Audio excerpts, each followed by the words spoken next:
What's up? What's up, everyone? Let's let the chat populate up a little bit. 418 in Brazil, Jorge. Yep.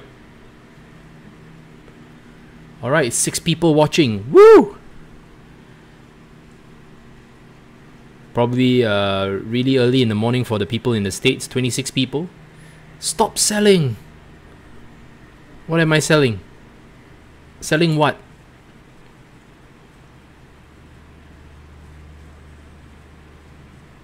Oh, what's up, Daily Bitcoin?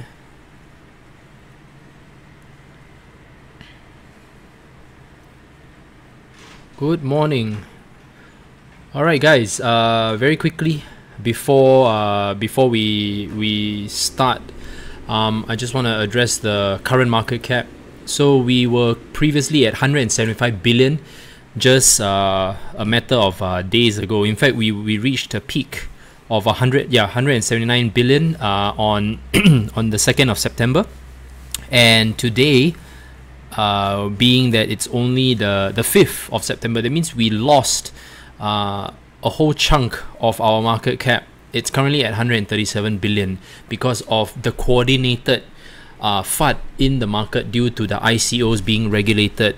South Korea, China, US, all happening and purposely having those articles out at the same time. Now, I think the most important thing is to keep a level head and continue to move forward. The most important thing is that you guys have a plan for your portfolio. You guys have a plan, a financial objective. So without further ado, let's cover the roundup. Now, where do I see the market cap going? Okay, so let's pull back 3 months ago. All right, let's pull back 3 months ago. Obviously, this was when we had our Bitcoin uncertainty, our hard fork on the 16th of July, where we hit $65 billion. And of course, ever since then, we've been trending up. So if we are going to be having this ICO FUD, which I find is not going to be as significant as I assume it will be, because like I said, a lot of our cryptocurrencies are all paired with Bitcoin. Okay, so what happens is that this ICO FUD, please bear in mind, only causes fear and uncertainty with ICOs or companies that are trying to raise money in those individual countries. Okay, I repeat myself, if companies are registered in those companies and would like to market to South Koreans, Chinese, basically PRCs, US citizens, then naturally they're gonna have a lot of flack from the respective regulatory bodies.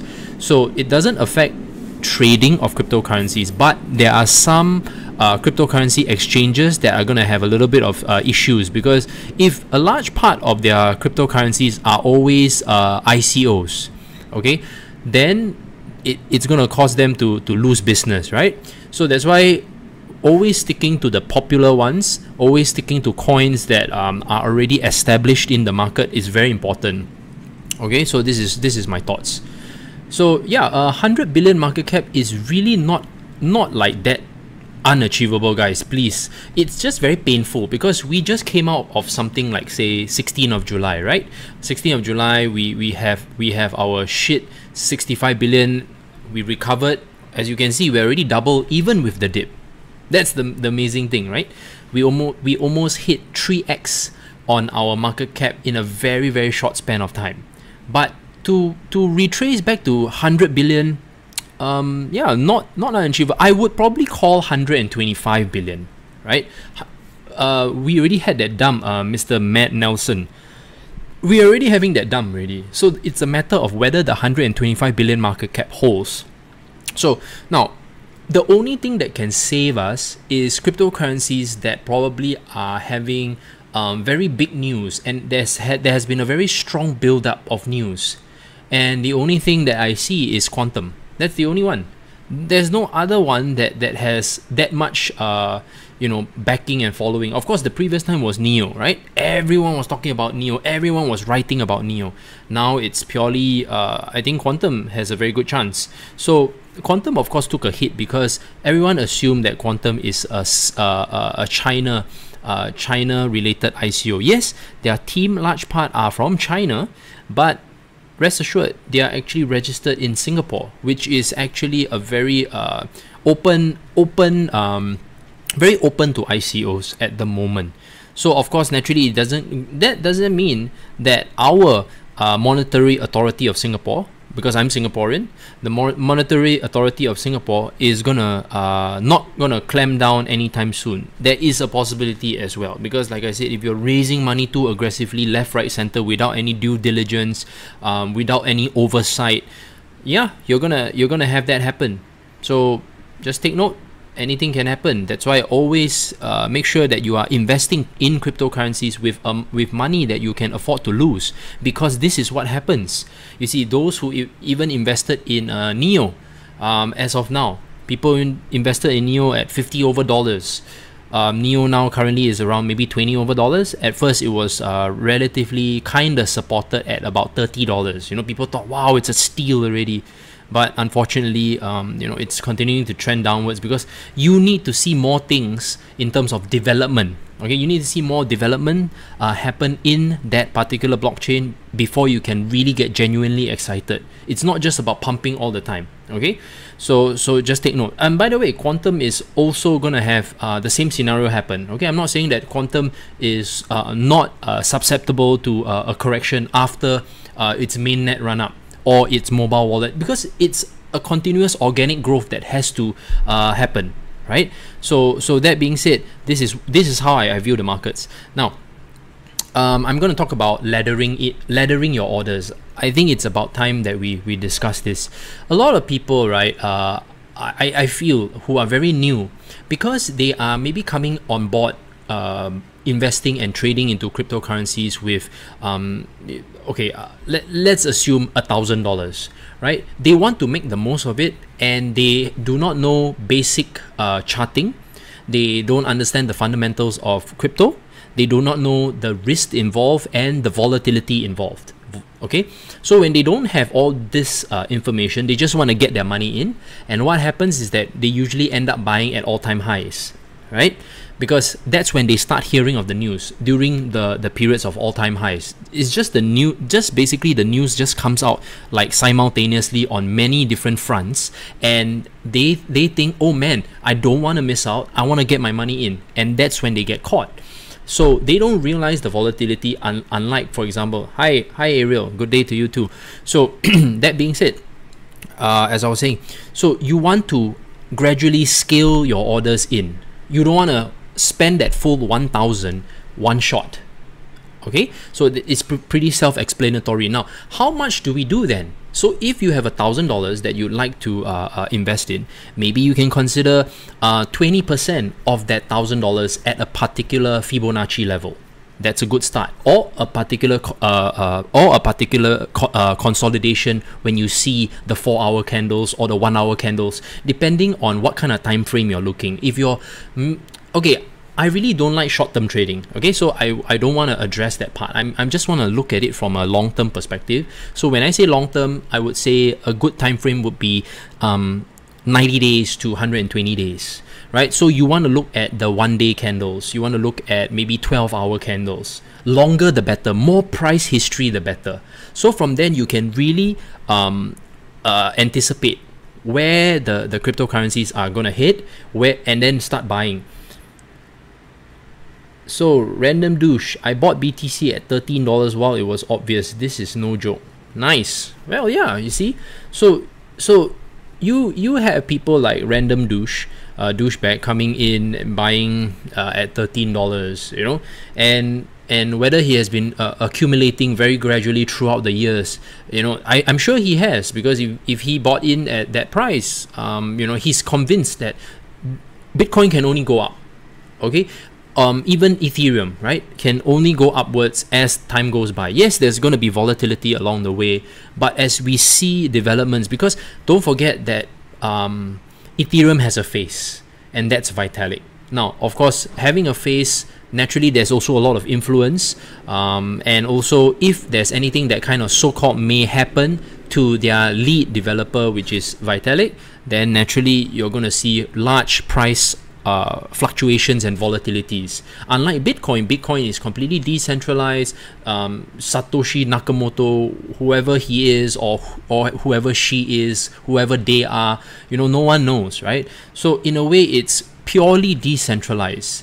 So right now, we're only going to see ourselves wanting to accumulate more cryptocurrencies and not pull back from it. Because if you fail to collect cryptocurrencies when the market cap takes a dip, right, then you are completely losing out on the long-term plan of where this is going to go. Now, to play safe, just buy Bitcoin.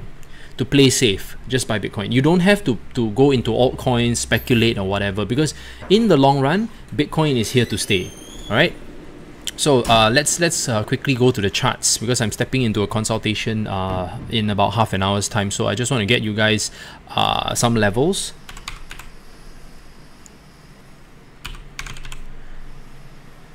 Okay, so just basically we already crossed yesterday. In fact, I gave a level 4,200 level. Okay, if you were on my stream yesterday, you would know that I gave a very conservative level. I said 4,200 and below. Clearly, it went down. So let's look at it. Okay, volume-wise, already on the OBV, we took a dip. And on the 4 hours, it's already way oversold. So I would say, please be conservative. Look at 3,800. Okay, guys, so if you're looking at Bitcoin, look at 3,800, and if you're a little bit more on the aggressive side, 3,878. Now, let's use the laddering strategy, as I mentioned. So what do we mean? We slowly ladder in our orders, right? So we start off at maybe 3,008. Then from then we move down to 3,000. Okay, so let's say 4,000. Okay, 4,000 may be a psychological support. Okay, let's assume that. And after that we have 3,008. That's another ladder. Then after that 3,400, another ladder. See, so wherever that you have the most price action, or at least somewhat of some sort of a consolidation, just pick that. Okay, so when I say ladder, you decide for yourself. Say you have $1,000 I want to throw in. Ryan, should I get into a particular cryptocurrency now at this price? Don't just shoot all the bullets, right? Conserve. Because when you have corrections like this, it's your best chance. And especially if you're new to crypto, right, and you're having this correction right now, I would say, thank goodness you're not someone who's buying Bitcoin at 4,950. You're not someone who's going to be buying NEO at $52. You're someone who's just coming in, you're a bit scared, unsure. This is your time to really purchase, right? So this is where we're at. Okay, so 3,009 or $4,000 first ladder. Second step down will be 3,008. Wow. Okay. Now there is a possibility of those random flash crashes. Okay, random flash crashes do occur. It's super random. It depends on the exchange that you're at, but you can set some lowball orders. So let's give a lowball order. Lowball orders are basically may or may not happen, but it's good to set 3,002. Okay, so you just set 3 orders and you see what happens. This is my advice to you. So if you're holding USD Tether, this is what you can do. All right. Okay, so I'll take a question. Bernardo Da Silva. Hi Ryan, I have some Litecoin. Would it make sense to move to USD Tether and then buy back when the market goes down further? Okay, I know you're concerned just because I say there's a potential of 125 billion market cap or 100 billion market cap. Look, Litecoin is currently at $67. If you wanted to cash out, you should have done that when it went parabolic, which was a few days ago when it literally went to, I think, close to $100 or $90. That is the part that you should have tethered, right? So now, being that Litecoin is about what, $67 or something like that, don't bother, my friend. Just hold on to it.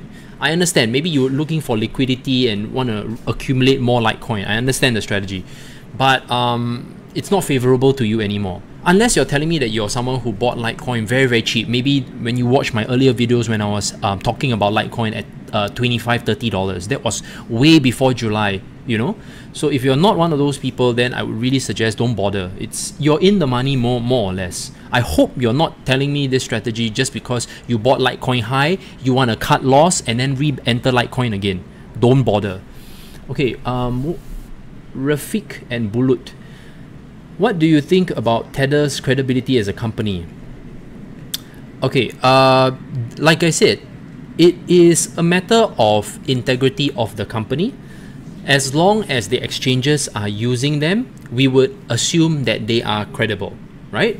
Because exchanges should mean well for their members and also should mean well for people who are using USD Tether. Because if they are being listed as a form of an instrument to be used, I think the due diligence should be done on the exchanges part. So we assume that it's good, okay?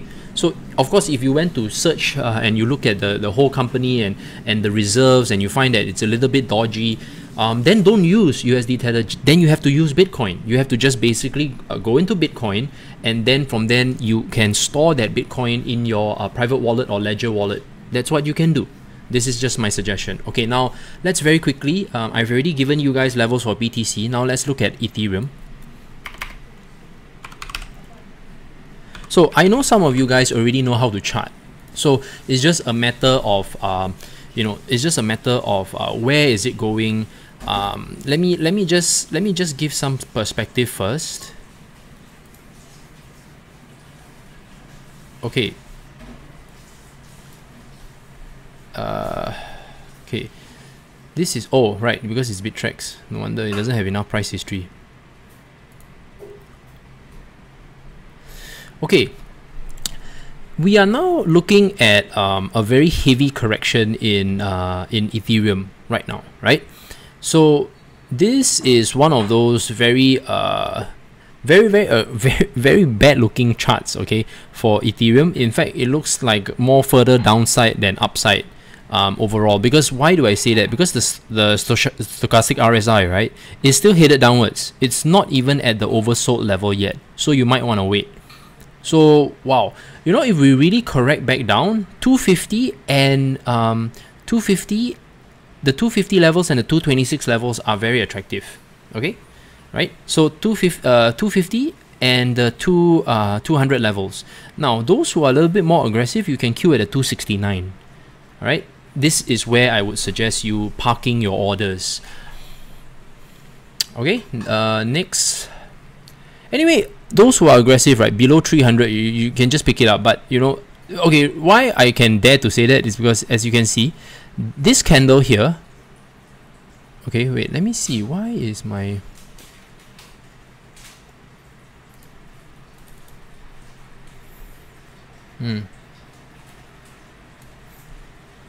okay, so if you see the candles right now, right,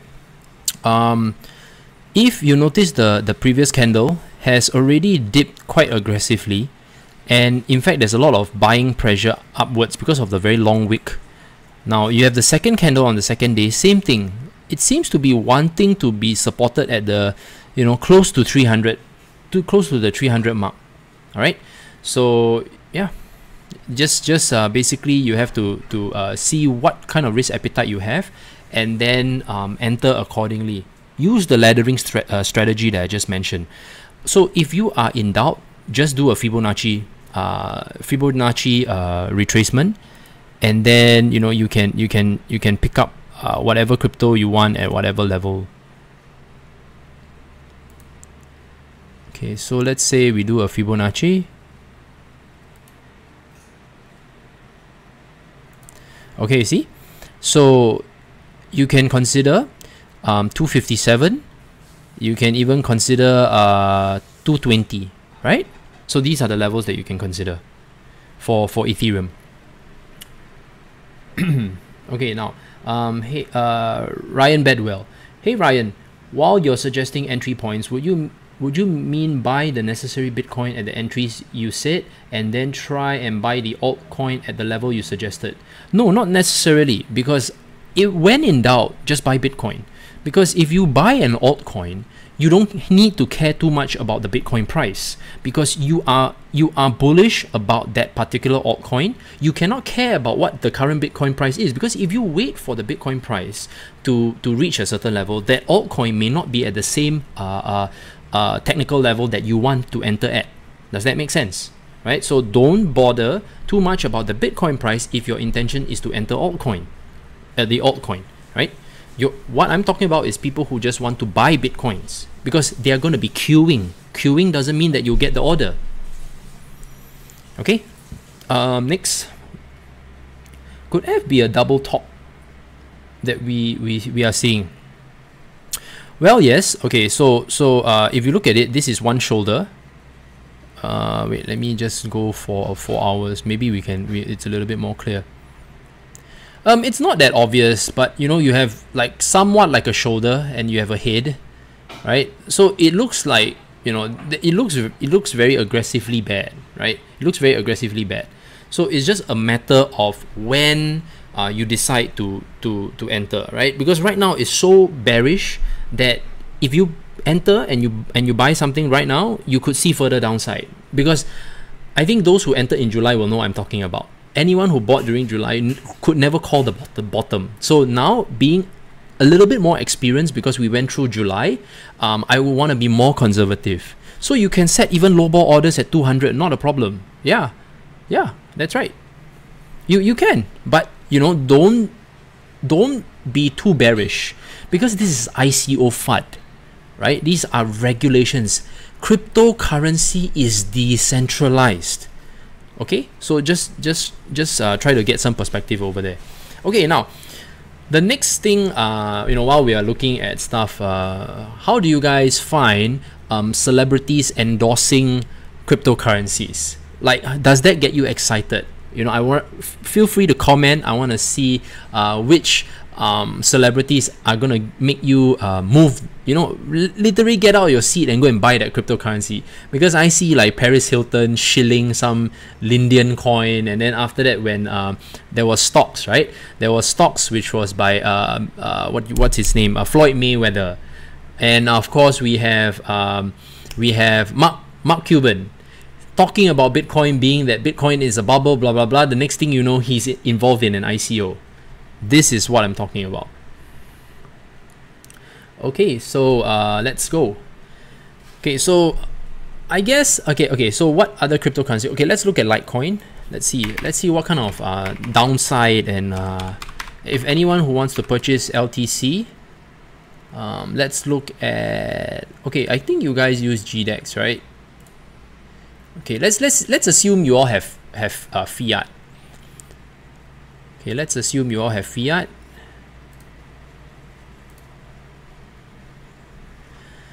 Wow. Okay. It's still correcting aggressively. Okay, it's still correcting aggressively, and your very near term support would be $55. Okay. So the very near term support would be $55, because you see. So just now there was someone who mentioned about Litecoin. When any coin goes parabolic, it doesn't matter what coin, you really have to take profit, guys. Okay, I cannot stress this enough, because when something goes parabolic and you don't take profit, you're just being greedy, and it's like, I know it's very nice to see the green candles, but at the end of the day, if it happened in such a short span of time, so let's look at the 1 day. Okay, if it went so crazy, right, in such a short span of time, we're looking at a matter of less than 1 week. Okay, in less than 1 week, let's see how much it rose. Okay, to give you some perspective.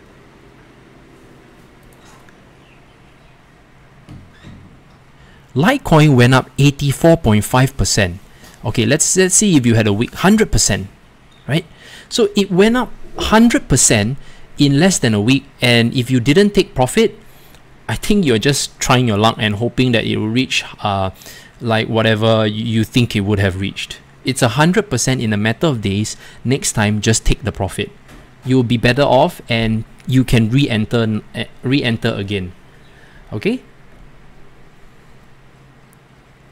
Any other suggestion to buy? Okay, if GDEX is way too high, right? You see, that's the problem, because in terms of exchanges, a lot of places, especially if you're coming in fiat, it's always going to be pricey because they're going to include the forex spread, and then after that, it depends on the market maker that they're using. So imagine I'm using CoinHako. CoinHako says that their spread is anywhere from 0.5 to 1, but there are days where I can even have 1.2 to 1.5% for the spread alone, not including the fee. So just take note. Ryan, what do you use as a hedge at the moment? Bitcoin. I hedge the Bitcoin. I realized that using USD Tether isn't that awesome anyway, because if I believe in cryptocurrencies, this portfolio large part should be in cryptocurrencies. So I would take profit into BTC. That is my current play. Yes, BTC prices keep going up. It's actually quite frustrating. It's very hard to tell like where the heck everything is going, but at the end of the day, we want more BTC. So I usually take profit to that. So would you say LTC is not a good safe haven this dip? Definitely not. There's more downside.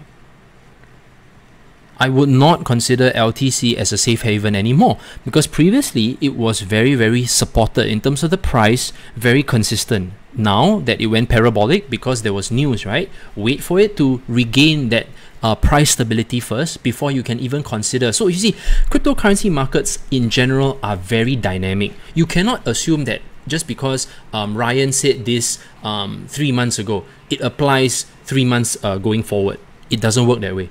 Okay. Okay, so what do you think of Verge? Why is there so much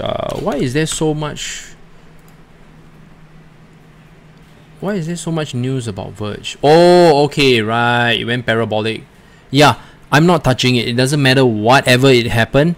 When it does this, I'm not interested.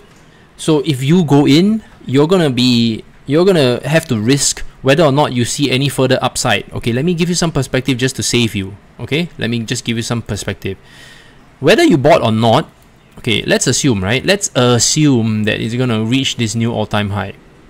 Okay, so you have a possibility of 52%, but being that this is the one day and it already recovered very aggressively, okay, you want to see where is the price action. So is there going to be any any consolidation or any support? Oh, why is this not? Oh, okay, wait. Okay, let's do a Fibonacci retracement first.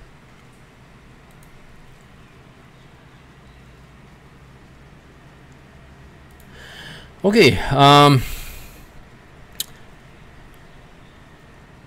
if you really like the project, okay, you got to see how much upside there is. Okay, there, like I said, 50%. That's the maximum. So if it really goes up anymore, then you're just lucky. Really, you're just lucky, because there's already so much volume that was pumped into Verge. Like I said, what's the mentality of people who invest in crypto? Okay, here's the mentality. People just love to enter crypto, especially when everything is bleeding. They want to cut loss from their existing cryptocurrencies, and then they want to jump onto the next bandwagon very quickly, just trying to recoup back the losses that they made by holding that previous crypto. This is the mentality of most people. So if you do that and you get caught, that is just, tough luck, because it always happens. It happens all the time.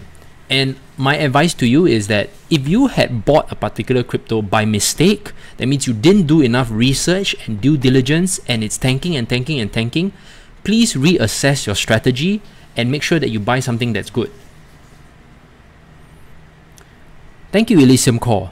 At least you're someone who is, experienced, because you did something like that and it tanked. So, yeah, okay. Oh, you're someone who bought 20 sets and lower in a couple hours. Okay. I mean, look, big bit. if you're someone who got in early, then okay, it applies to you. But if you didn't, wait, I'm buying 20 set lower in the. If you made money, then okay. You know, I'm assuming you made money. So just make sure that you take profit now. This looks very digibyte because you look at the satoshis. It's only like 150 satoshis. Okay, so it's a very small market cap crypto. If I remember, because like I said, I run the Signals channel together with my team. So there were some people who were interested in Verge because they saw it. Because like I said, Bittrex is very popular. It's used by many people. You can see it at the top volume. So suddenly people get excited like, wow, this market is so shit. Why is this cryptocurrency so magical? How come it's still going up? It doesn't make sense. And then they jump in. And then they get caught. And then after that, literally, they're lost. Right? That's why you're not going to make money. Because you're just jumping from one crypto to another.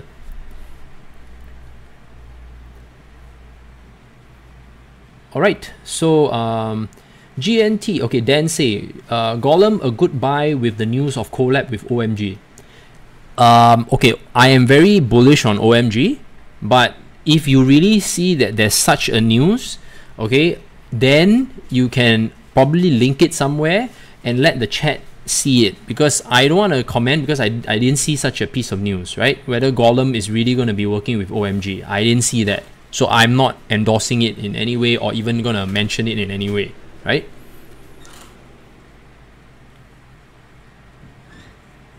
Yeah, taking profit into BTC is the way to go, guys. You are already in crypto. This is what you have to do. So do you see the activity and wait for entry points down the line? Always be patient, Jay.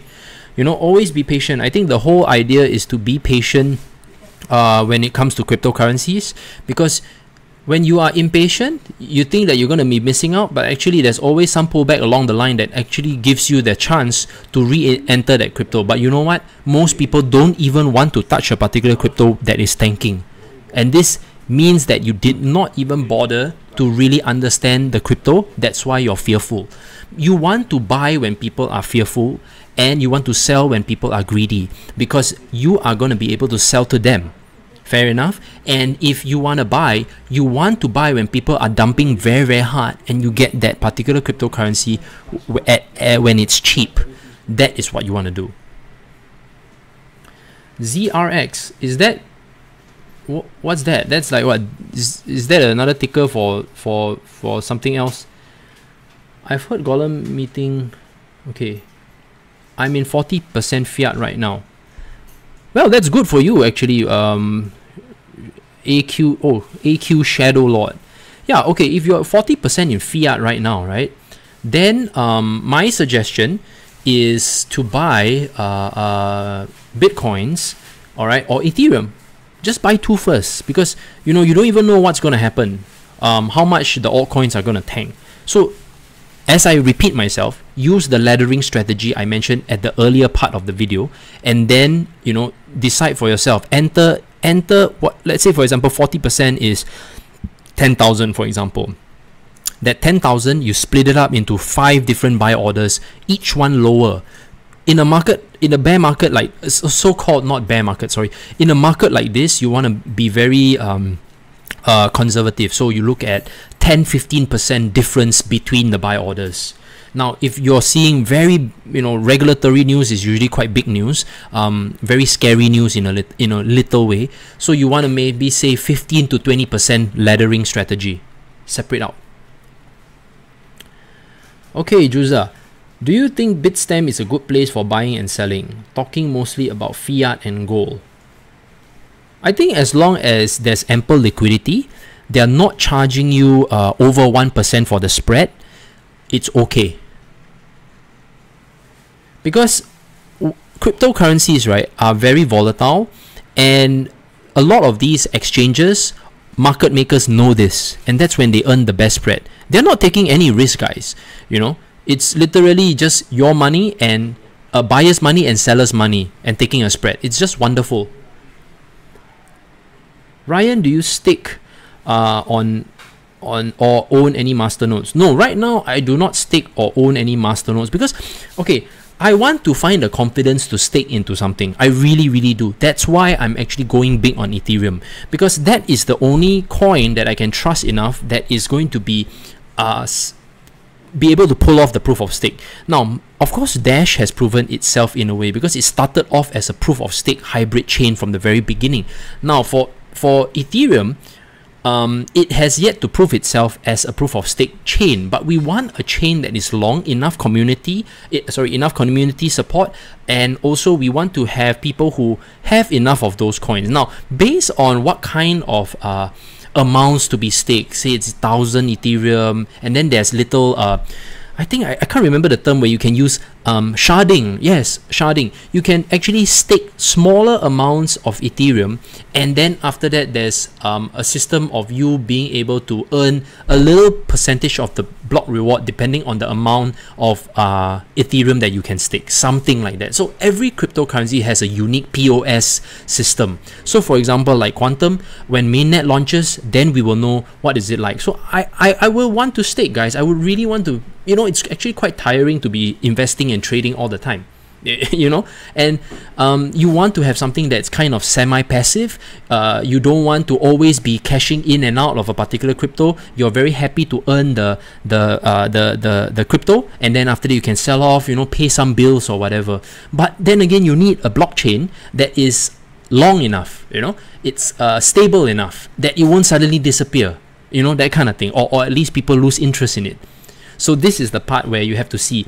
So when does that happen? You want to see a lot of decentralized applications being built on top of it, and these decentralized applications have a strong user base. That's when there are continuous transactions for you to earn that particular crypto. I'm not referring to anyone in particular, okay? I'm just telling you the mentality of how I think. So it can be OMG, it can be Quantum, it can be Ethereum, it can be ARK. All these proof of stake coins have a potential to do that. It's just a matter of how much support it has. Okay, guys, I have to go. I have to prepare. Thank you so much for watching. I think the audience has been wonderful. 150 of you guys are watching at this time. I really thank you for the time. You know, I know it's a very weird hour in the morning, especially for the folks in the US. I greatly appreciate it, and I hope that you guys adopt the ladder strategy as I mentioned, okay, and don't go in too aggressively, and I hope that you pick up some cryptos during this period of time, especially Bitcoin and Ethereum. All right, guys, God bless, and see you guys very, very soon.